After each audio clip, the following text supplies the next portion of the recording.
So if you were here last month, you heard our talk about conducting UX research with kids. So tonight, Yasmin is going to talk about designing for older adults. And I feel really lucky that we're able to have her here with us because she's just visiting in the States for a few months. And so we're from Israel. And she's a PhD student and adjunct lecturer at the Information Systems Department at the University of Haifa, where she specializes in human-computer interaction and assistive technologies for older adults. She's also an adjunct lecturer at the Division of Continuing Education at Technion. So please welcome Yasmin. Nice meeting you all. I'm Yasmin. And my PhD, I'm a PhD student. And my PhD research includes developing a technology to enhance physical activity for older adults, specifically walking. I'm in my second year now and dedicated the last year and a half for exploring and getting to know the older population. I related technology adoption as part of this research as well, because it's a main challenge that we as technology designers should address and overcome. I conducted a series of interviews with older adults at the ages of 73 to 91 during that year and a half, and also conducted a focus group with clinical experts at a geriatric hospital. And gained some knowledge, which some of it will be presented to you here at the talk. So I'm going to introduce you today to the older adult user and talk about designing technology to this population. So let's start. So starting from what age a person is called older adult? 50? Wow. 66, okay. 65? 70? 75? Okay. Okay. Okay, so there's a wide range I heard here. Okay. So until recently, when I related an older adult, I actually related people over the age of 65. But as we can see here, according to the World Health Organization, life expectancy is about to be growing over time. So at 2050, it is expected to be 80 years old on average worldwide. And if people will live longer, there is an expected growth of the population called older adults. So at 2050, older adults, the people over the age of 60 in this case, are going to be about 2 billion people from the whole world population.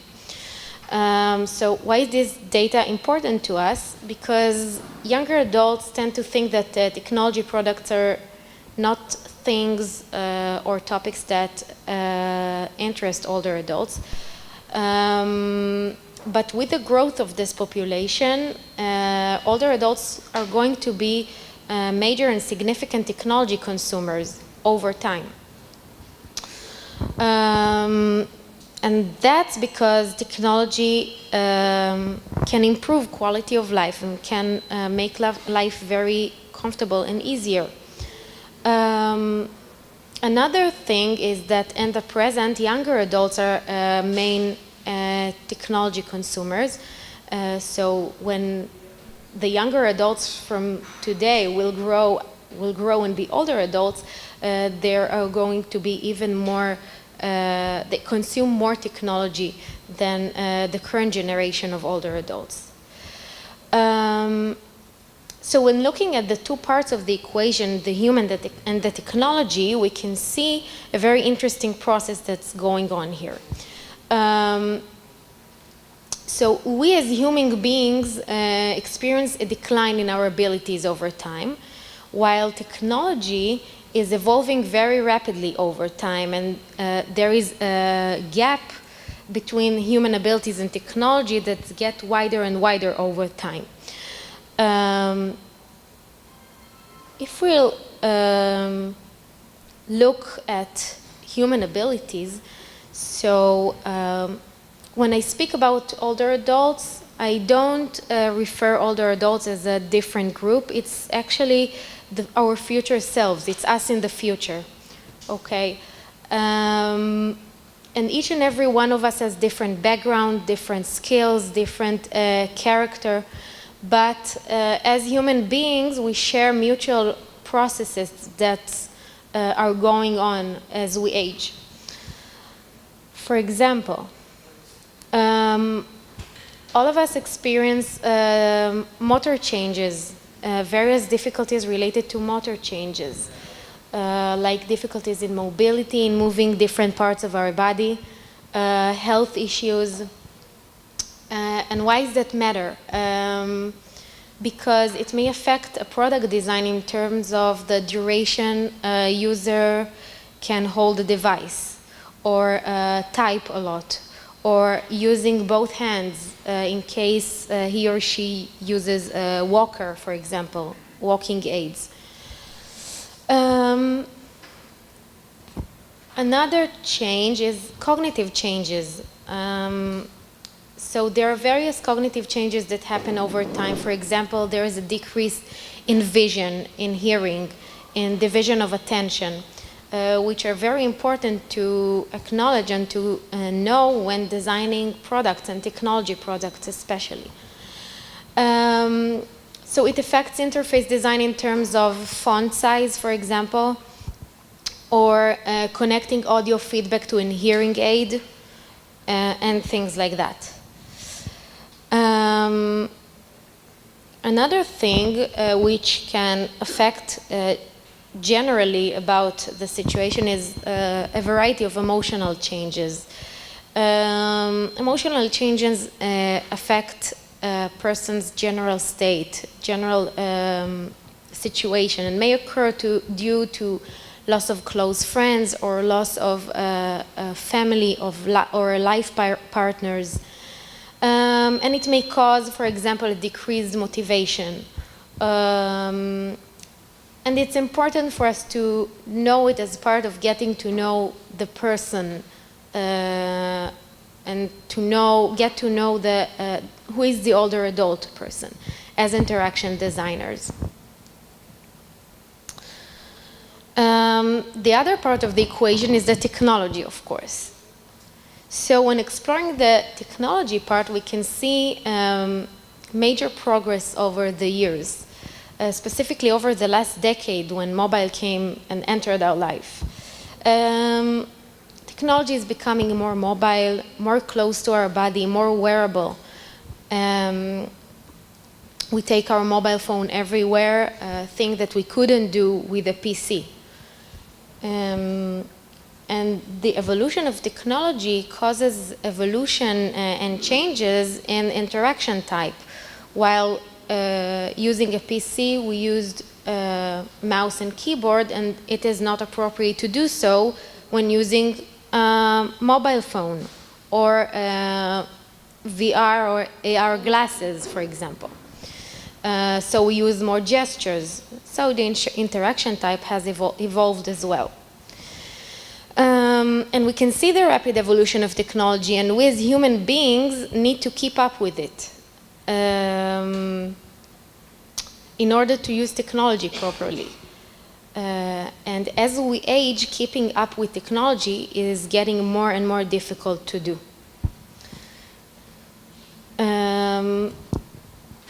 So this gap between human abilities and technology should be addressed very, very carefully, specifically with older adults population. And human-computer interaction research presents the debate between universal design, which is designing the same product for all, that fits all, and designing an inclusive design, which is designing products specifically for older adults. And this conflict stems from the fact that, from one hand, as I said, older adults are not a population with special needs. Older adults are us in the future. And from the other hand, older adults do have specific needs that need to be addressed. So here's an example of a universal design product, a smartwatch. It can be very helpful for older adults as well as for everyone. It measures pulse, steps, calories, a variety of other measures, and it seems like an ideal product for seniors. How many of you know people over the age of 75 who are pleased with this device, own this device? None? I didn't expect that. Wow. No, that's good. That's good. Okay, because I have a point here. Okay. So I didn't run into a lot of seniors who use this product as well. And there are several reasons for that. For example, it's perceived as too technological, okay? It consists an app that should be synchronized and should be used to manage the data. And in general, it seems too complicated to manage for an older adult. So this is an example of an inclusive design-based product targeted specifically to older adults. It's a panic button, okay? Do you know this product? Okay. So the interface, as you know, is very simple, okay? It includes only one button, it's wearable. It's supposed to make a person feel safe even if he or she are alone at the moment. And by that, it's supposed to encourage and enhance mobility and independence in a more easy manner. So how many of you know people over the age of 75 who are pleased with this product or own this product? Okay. Okay. Okay. Not many, okay? So in this case too, I haven't seen or talked to a pleased user as well, and there are several reasons for that as well. If I wear this type of thing or of product, what does it say about me? Does it mean that I am vulnerable or a person who needs constant care? It's not a good-looking accessory also. I won't wear it when I go out on Saturday night and feel good about myself while wearing it.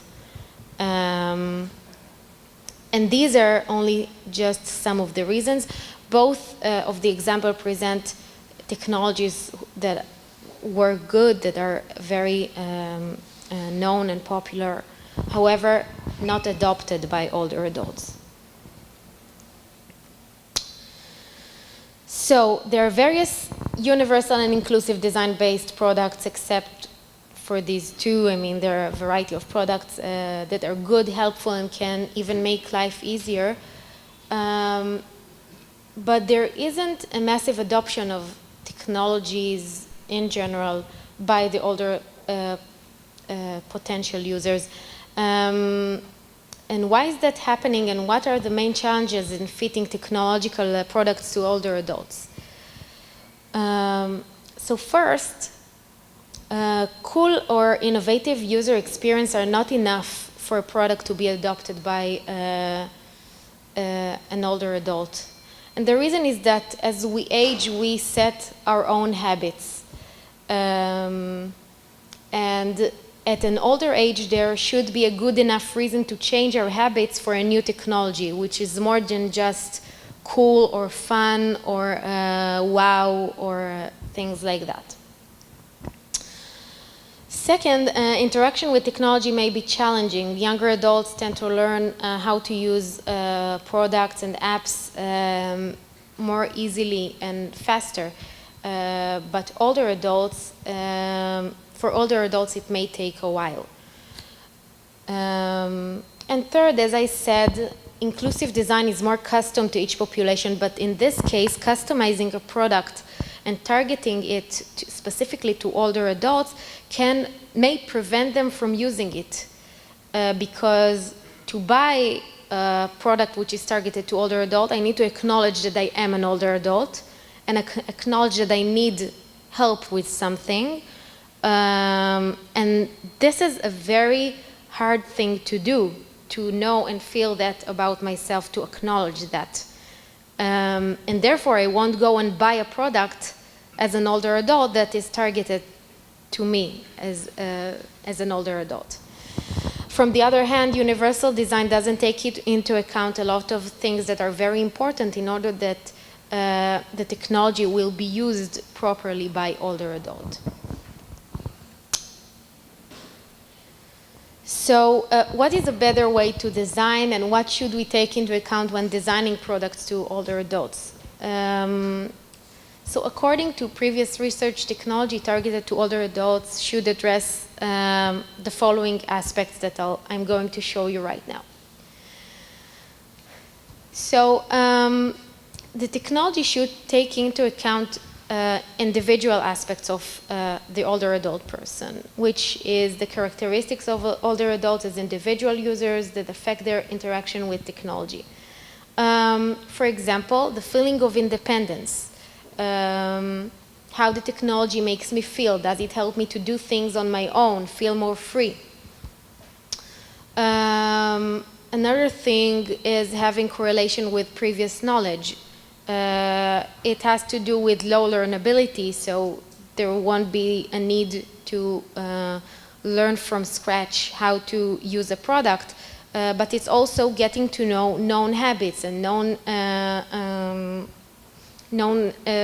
way of using other products or similar products. The second aspect is a social aspect, okay? The social aspect relates to expectations and needs that arise from the social and cultural contents that older adults are in.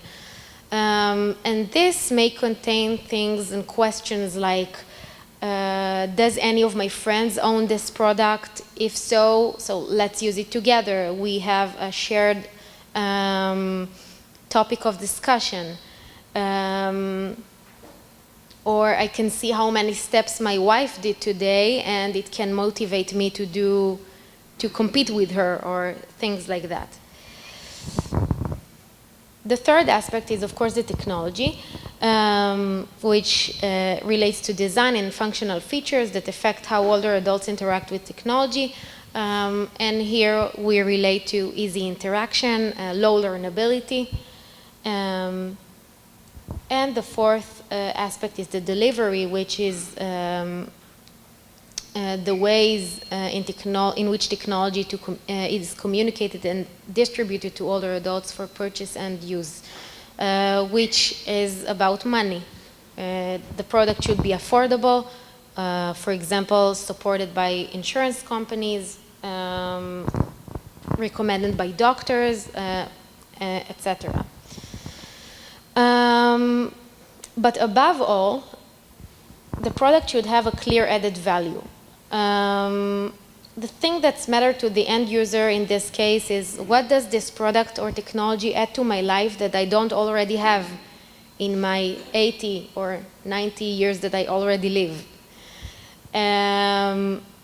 How would it change my quality of life or solve a significant issue that I deal with? When there is a constant daily routine, a new product, as I said, may change it. And the change should be cost-effective to the older user. And when a technology has a strong added value, it is perceived as this added value and not as a technology, which can be difficult and intimidating for people who see themselves as people that has no connection to technology or innovations at all. So let's see some examples from my research for the way known technologies are perceived and their different added values. So when we asked people about tablets, these are two of the answers we received. The first one is, I like to play word search, and it's important for me to practice skills. I love the touch screen. The device is not heavy. The size is good, and I don't need to learn much to operate it. So in this case, the added value here of the tablet is being actually a game console, okay? Something to engage with, to have fun. The second quote, I like to take pictures with a tablet. The images look large and beautiful. I can't do that with a computer. So in this case, the tablet is actually a very convenient camera, very easy to use camera. This is one of the answers we received when we asked about the part of smartphone in people's lives. The smartphone is everything to me. It's the main phone device I use. I have WhatsApp, which helps me connect with my family, maps, radio, music, and Bluetooth connection. I got lost once when I did my morning walk and didn't know how to return. I called my children immediately, and they come to pick me up.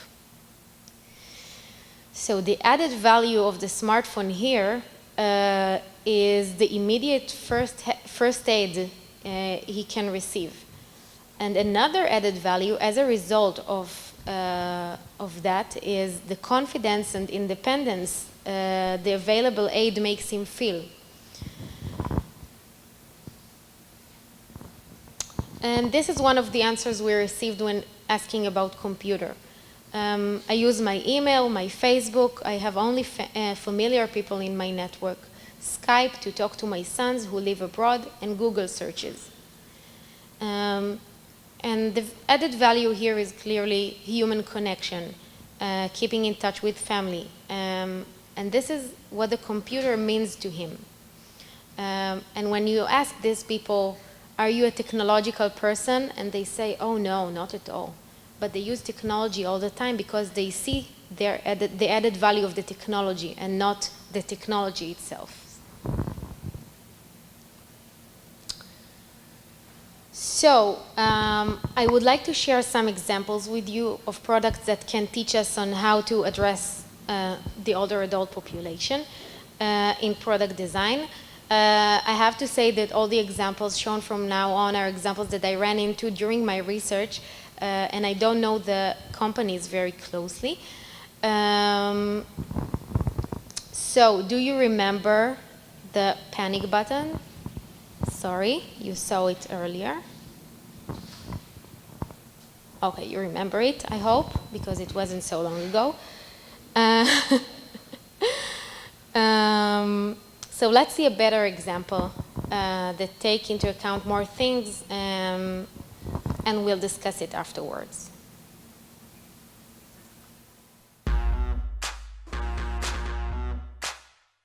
The Wiseware Socialite Collection Smart Jewelry provides 3 functions. One, it's a safety device, essentially a panic button. So in the event that you ever feel unsafe, you can just tap the bracelet and it contacts your loved ones with your exact GPS location and that you need help immediately. 2, it can count your steps, your fitness, your wellness activities. And 3, it has notification functions where the bracelet gently vibrates when you receive calls from people that you designate on your VIP list. We designed a proprietary system that allows us to transmit radio frequency waves, in particular Bluetooth, Wi-Fi, through metal materials at distance. This innovation is quite a breakthrough because it opens the door to making any metal object smart. By virtue of this innovation, we don't require plastic materials or screens. Some of the current products on the market that are plastic with a big button, they're not really aesthetically appealing. Design is critically important in order to get people that really want to wear that device and not have that stigma of the conventional solutions. My grandfather's passing really was the motivation to make a safety device for seniors. He was suffering from a combination of Alzheimer's and Parkinson's. He got up in the middle of the night to get a glass of ice water and ended up falling in the kitchen. My grandmother eventually got downstairs after she heard him. He ended up passing away, and it made me really evaluate how to prevent things like that from happening.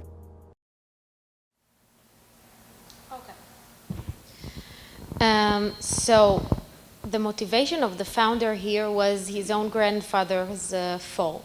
And the video actually presents a panic button, type of a panic button, which is very elegant and enjoyable to use and to wear, and even go out with. It's not targeted specifically to older adults. The presenters, if you notice, are very young, are young people.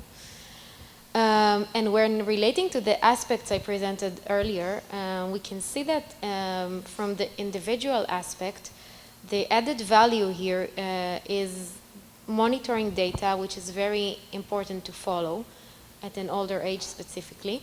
And it's a product which is enjoyable to wear. In terms of technology, it's easy to interact when using the bracelet only. There is no need of interaction at all, actually. But there is, however, a need to know the application, because the application synchronizes all the data. Another thing is that the action of wearing it, like every other bracelet, is the only thing that should be done. I mean, it doesn't put the older adult in a position of being different or being weak or wearing something that looks or signs the person as someone who is vulnerable. This is an example of a product consists of various sensors. Let's see the video. This is my mom. She wants to be independent, stay and live in her own home. However, she has these little oversights, and it really makes me worry. I really want to take care of her, but not upset her. I've discovered Silver Mother, a very easy to install, no subscription life monitoring solution. I've simply placed one Silver Mother sensor on her pill bottle. It seamlessly detects every time she takes her medication. If she forgets to take her pills, she gets a phone call to remind her.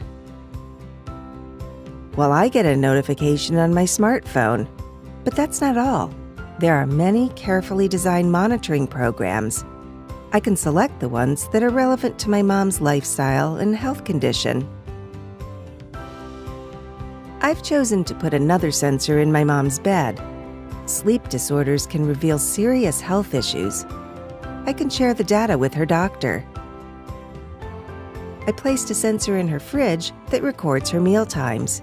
I can remotely monitor her daily routines to make sure everything is fine. And I know that I will immediately be alerted if something goes wrong. Silver Mother has brought a safe and independent life to Mom, while I have so much more confidence and peace of mind.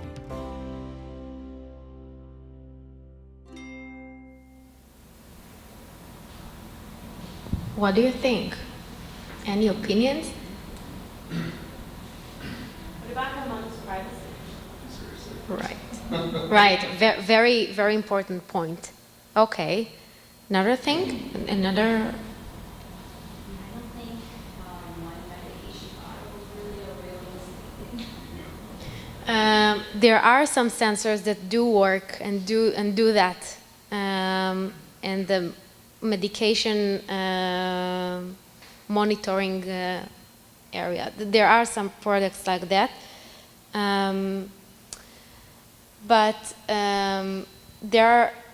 the privacy point is very important here, and there are some additional things. The added value is, from the individual point of view, the added value is clearly safety, the feeling of someone is watching me when I need help, the feeling of not being alone, which are very important. However, the video didn't turn to the older adult. I mean, they didn't relate the older adult as the customer here, but the caregiver. And this may be a bit diminishing. In addition, the goal of the product is to enhance independence. However, the person is monitored all the time, which is not a very independent way of living. Regarding the technology, it's easy to use for the caregiver. There is non-interaction the older adult need to do here. And of course, it may violate privacy of the persons since he or she are monitored all the time. So,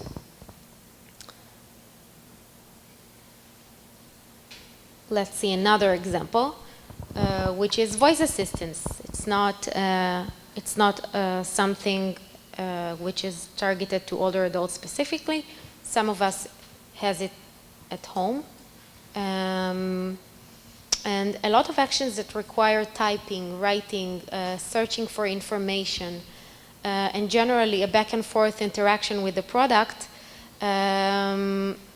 may be a burden to an older adult. And one topic that was mentioned in our research was that technology will be adopted more easily if the end user would be able to achieve his or her purpose in minimum interaction with the device. And voice interaction using natural language is a good way of doing that. In addition, voice interaction also does not interfere with other modalities and does not grab a lot of attention cognitively. So when relating to the aspects I presented earlier, from the individual aspect, the added value here, of course, is accessibility, easy accessibility to information in natural language. Access to multiple information, personalized information, and low learnability. From the social aspect, it can help interact with family and friends easily and keep in touch. But the feeling of the end user that this technology here may replace conversations with real people may prevent them from adopting this technology. The older adults won't allow technology to replace human connection. And it is very important to acknowledge that. Regarding the technology, voice interaction, as I said, can be done while doing other tasks with low cognitive load, which is very, very good, specifically at an older age. Another example are XR games. XR games are games that enhance physical activity. Their target is to make the body move while using them. And there is extensive research in this topic. There are also a variety of products, usually targeted to younger adults, like Wii games and things like that. From the individual aspect, the added value is, of course, physical activity, fun time, enjoyable activity. It may be personalized in terms of what game to play and level of difficulty, which is very, very important because it creates a platform of exercise which is very customized and is in an appropriate level of difficulty. From the social aspect, it's a great platform for a motivational factor to do physical activity, play with friends, with family members, compete each other. It is also a very nice platform for a shared and enjoyable activity for older adults and younger adults, for intergenerational activity, grandfather and grandson, etc. In terms of technology, the main drawback is that it may be complicated and involving a lot of sensors or specific settings for the game. For example, a Wii or a Kinect are the easier options, but there are games that require a lot of other more complicated sensors that should be placed in the room.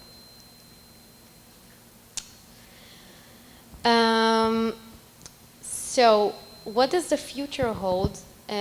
Future directions include wide research of virtual reality.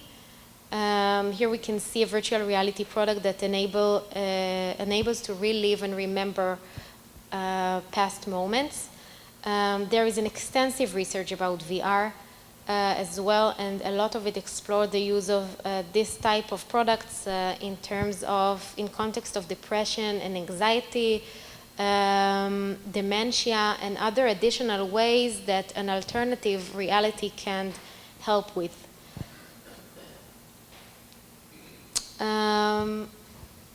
To conclude, I would like to show you two nice robots for older adults. Let's see the first video.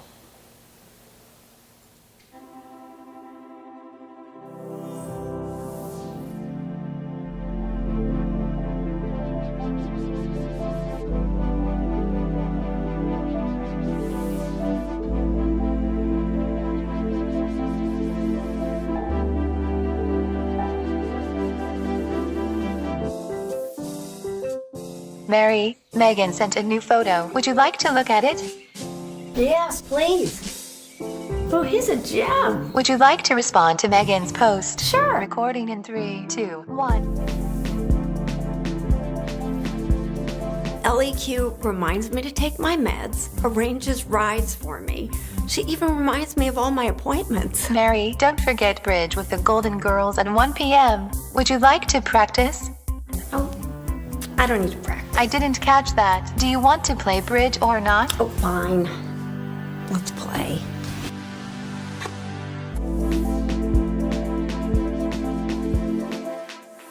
Mary, you wanted to Skype with Liz. Would you like to do that now? Oh, sure, that sounds great.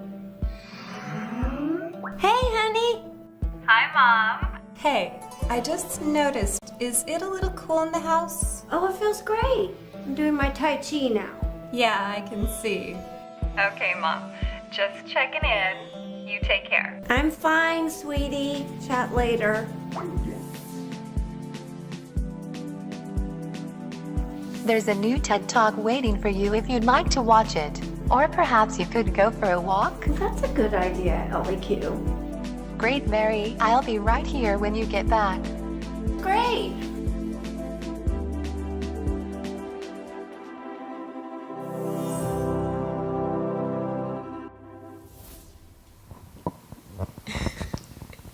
So your responses varied between smiles and shocking faces. It was funny.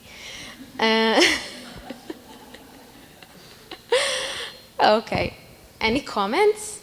I like that the product gave the older person an opportunity to pick, so they were control, because I think having control is a big part of that technology. The first part didn't have any say that she did, but this one she had like some control. I think that's important. Okay, great. So an interesting and very important point is that the older adult had a choice here. The woman, the lady could choose what to do, and the device gave her options. And it gives a sense of control. Great. Any other comments? Yeah. Yeah, I feel like the product itself is, over time, going to cause a certain level of friction as it starts to suggest things that maybe nobody wants at that time. You can only watch so many TED Talks or these suggested TV shows to watch without being like, okay, I get it. You know what I like. Please leave me alone. But like, how do you tell that device to please leave you alone and stop, No, I believe that there is a possibility to do so, but... It's just as easy to communicate with you. Okay. So the device is very dominant and... Right, yeah. Okay. Like, can you be dominant back in a way that's going to be just as frictionless as when it's interacting with you? Okay. Anything else? Yeah. Have you thought about being more inclusive in the marketing of some of these technologies to include audiences that are not older or would have a need for them? Like, I'm thinking of someone with a new baby that's changing diapers, finding voice bonds very helpful.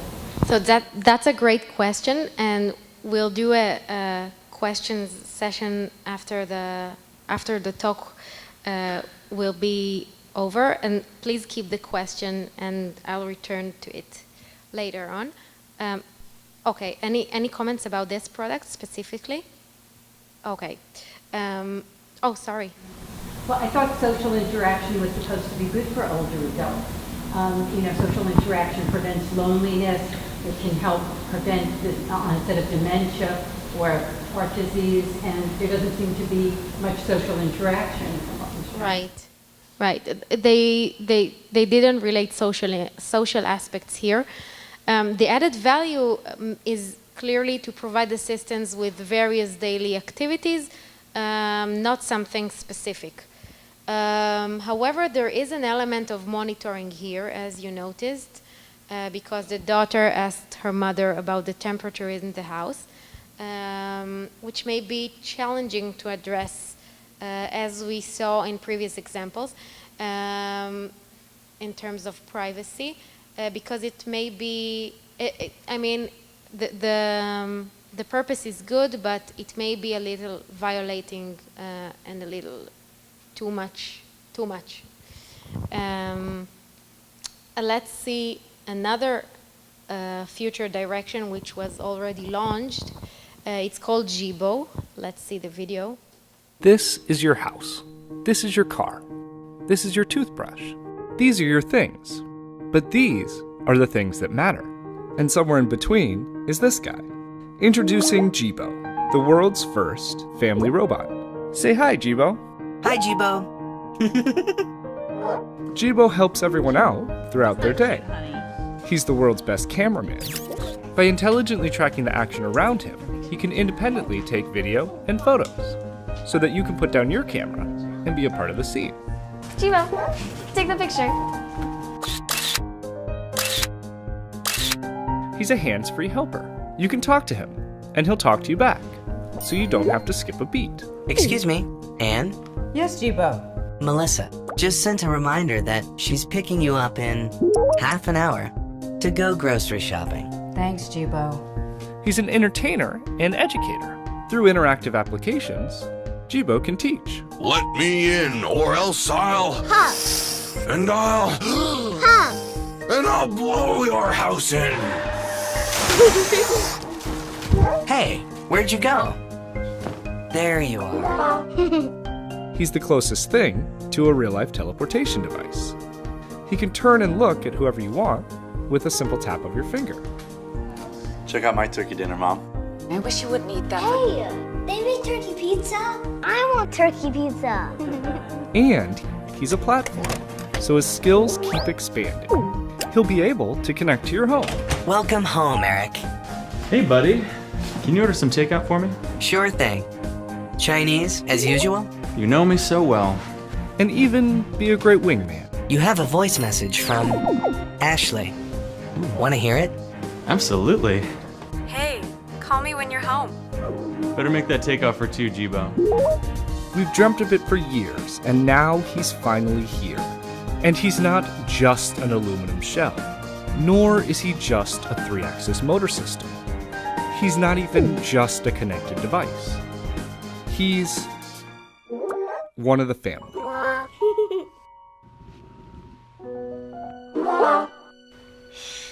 Good night, Gibo. Gibo, this little bot of mine.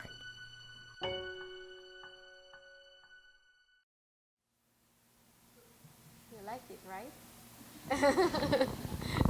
I could tell. Okay.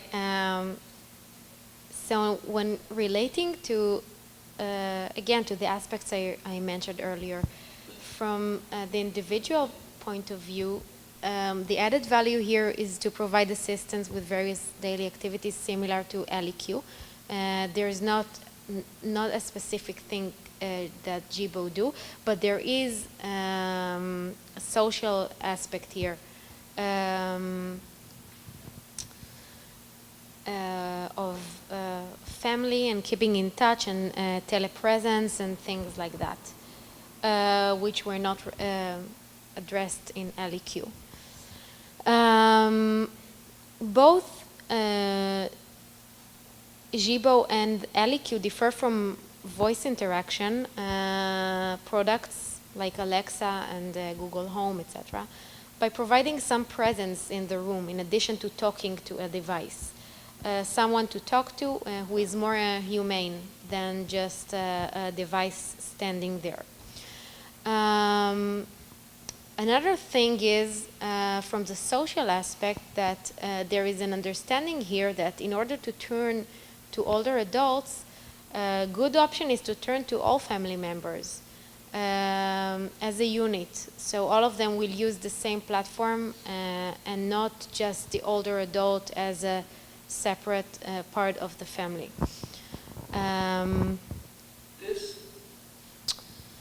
So to conclude our discussion here, so we mentioned that older adults population is becoming significant technology consumer segment.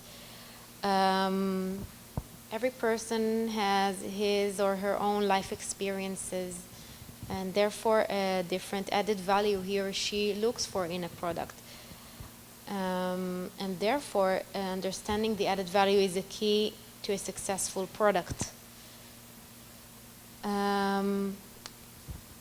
It seems from the examples we saw and from previous research that universal design works better.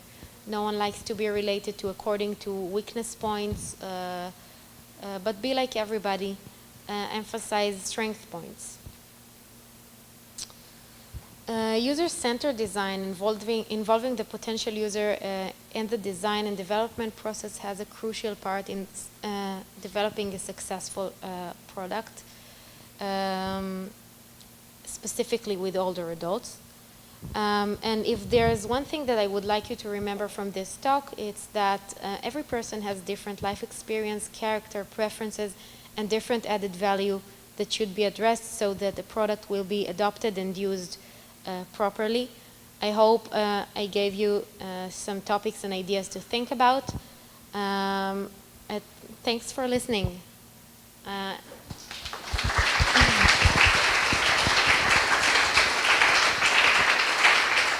Thank you. Any questions? You had a question, I remember. Yeah, please wait for the mic before asking your questions. I guess I was overly zealous. I apologize for that. But I think you touched on this earlier when you mentioned kind of the older person. You don't want them to be the center of attention, that everyone uses the same platform. And have you just thought of being more inclusive in the marketing to include other audiences that might have an interest in this technology, and then through that it destigmatizes the technology for the older person? I'm just thinking of a new mom that's changing a diaper, she's taking care of a lot of young kids. She doesn't have a lot of cognitive function at the end of the day. She's exhausted. And just, is there a way to broaden such that it brings value to a broader group of people and your primary target audience feels more comfortable using the product? That's a great question, because older adults, I think that when developing a product or doing a research, you have to narrow down the population you address. But of course that when relating older adults and see the characteristics, as I mentioned, the characteristics can be compatible to other people who suffer or has the same characteristics. It can also be for younger adults with low cognitive functional state, or new mothers, or things like that. But as you said, it should be addressed in the marketing. And I believe it may affect the adoption of these type of products. But I'm from the research side of the map, so not the marketing. but yeah, I agree with you. Any other questions?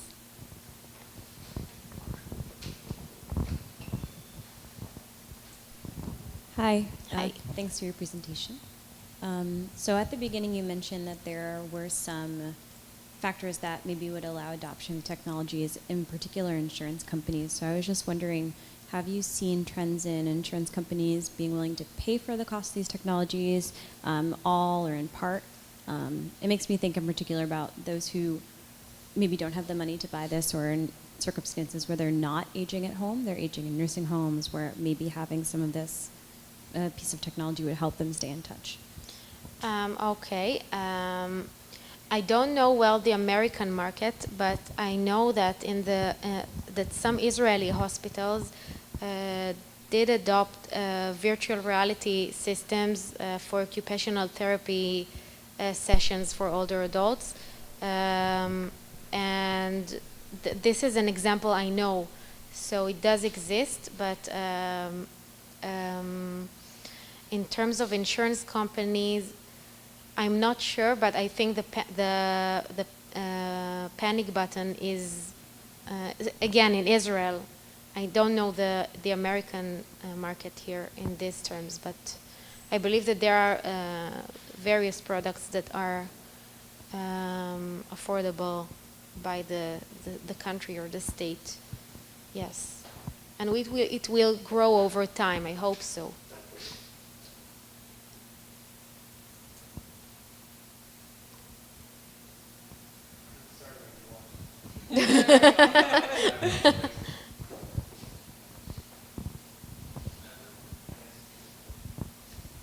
Hey, thank you. Thank you for that presentation. From your examples, it seemed like a lot of that was hardware oriented. And we do e-commerce automation software, and we're redesigning our UI right now. And part of our customer base is fairly unsophisticated. And so we're here, we talked earlier, because I feel like older adults and unsophisticated, maybe more middle-aged users are fairly similar. And I was just wondering, in your research, was there anything that older adults said that really drove them crazy about using software or devices or anything like that we can avoid? Because obviously, as a designer, you always want to make it simple and user-friendly.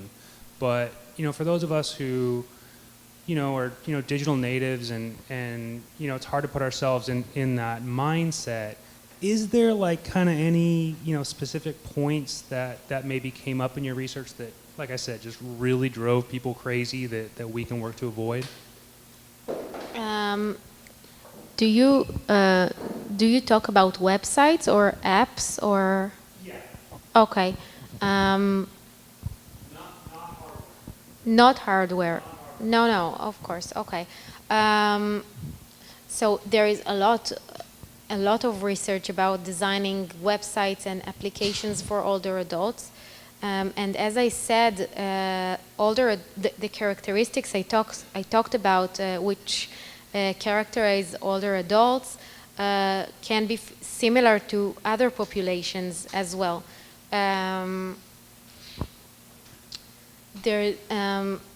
It's very hard to say do this, don't do that, but I can send you some references or books, recommended books and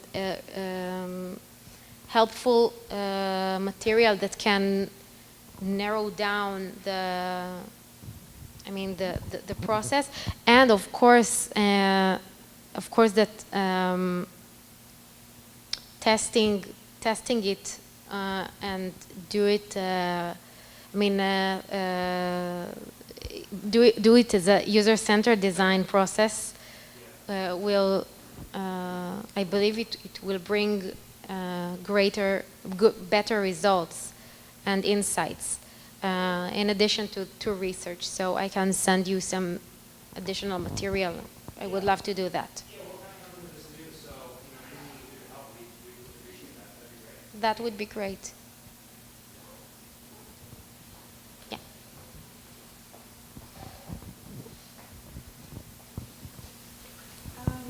I guess I went to Boston. I just had the conversation with my parents actually about that.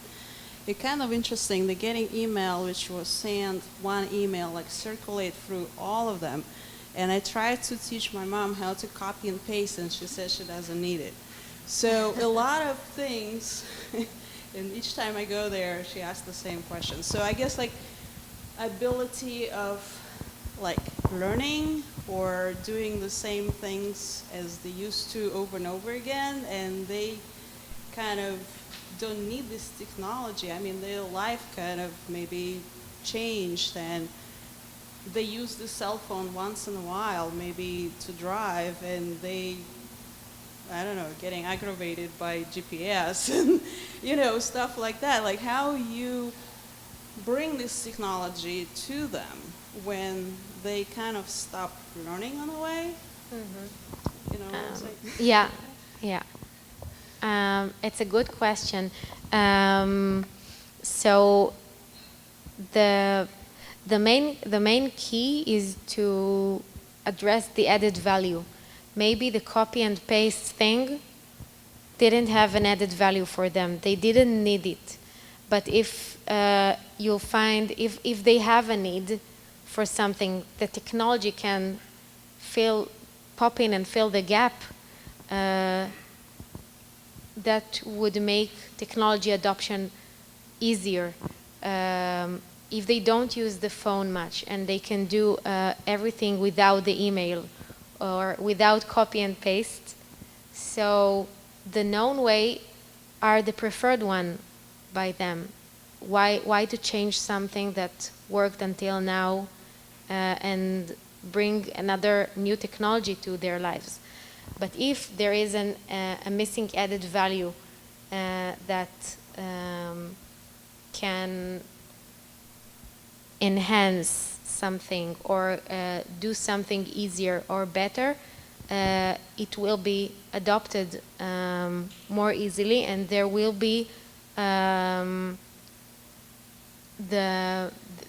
have the need to learn it. So it's all in the added value, which is the thing that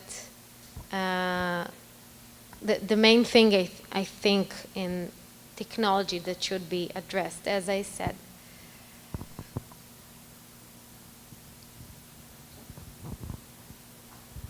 Hey, to answer your question, I think the problem is with technology that the elderly have is not necessarily the technology, but adapting to it. So we have to analyze like the behaviors and what they're used to. So when we design something, you should base it off something that they've done previously, and not necessarily force them to learn, but kind of like mold their learning ability to a way they can understand it based off something they've done before.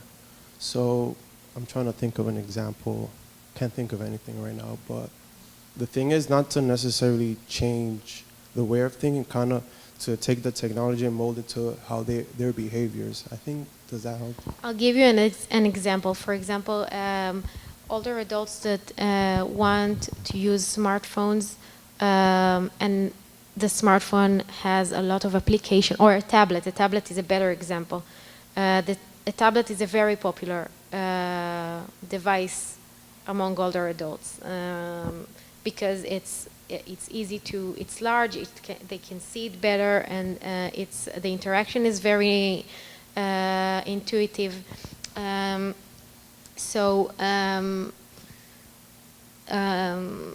give you an example of one of the people I interviewed. She showed me her tablet, and she had two applications there, crossword puzzles and another thing, I can't remember. But it was very, I mean, the tablet didn't contain any additional apps, not to confuse, or it was very narrowed down to the specific need of this particular lady. So that's an example that maybe complement your comment, because it's very, I mean, it's the same product for all of us, but it's very compatible and narrowed down to the specific needs of this particular person. And she adopted it, and she plays with it all the time, although she claims that she don't know technology, don't want to hear about technology. She's not a technological person. And I just said the word technology, and she was, no, I don't know technology. And then I asked her, but you have a tablet on the table. Oh no, it's my game console. So that's the added value she saw in it, but she didn't think of it as a technology. Because if she did, she wasn't using it. I mean. All right, thank you very much, Yasmin. Thank you for having me.